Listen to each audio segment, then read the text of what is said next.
Alright, pretty narrow walkways here.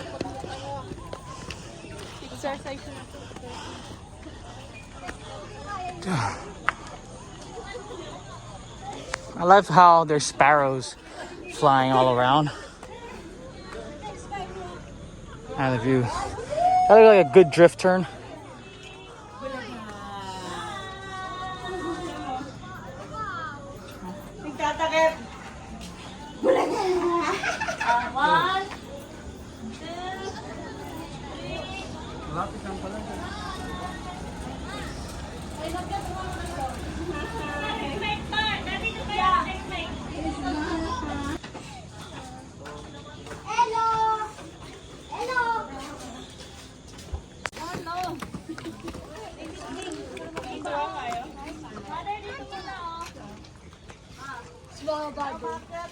Saan? Ay, naku, Diyos ko po! Malis kayo talaga.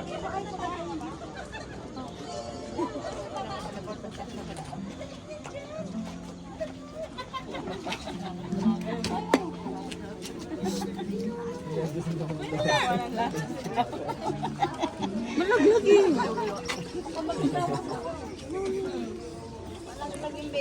Tapos maawa pa siya eh.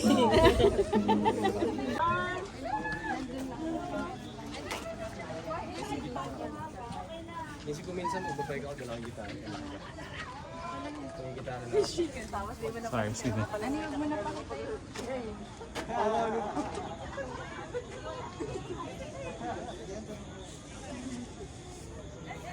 Picture niya eh.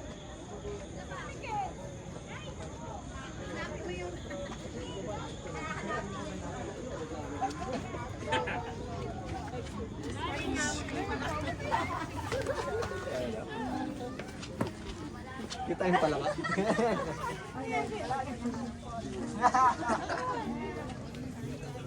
Punta ka doon, tungkil eh. Kasi ka? Yung parang nakaharap ka.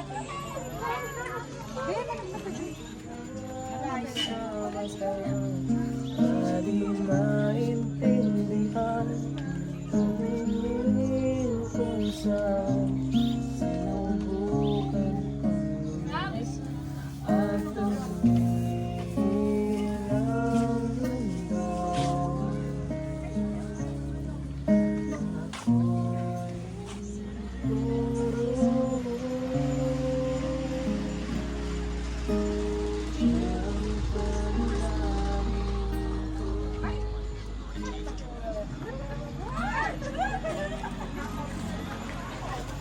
Very serenading. Very good music. Very good music that the guy was playing. He was serenading everyone, and it just fits the scenery here. Like over there, I can see like a Ferris wheel, and look like a hotel stay over there. Let's go zoom in. Yeah, right there. Pretty great scenic views here at Tagaytay, and yeah, some good vibes, good people. I love it here. I love vlogging here, and it's just amazing. I hope you're enjoying these videos and seeing Philippines through my eyes, and I hope that you're stoked and inspired by them and so forth. Let's get more scenic views for you and so forth.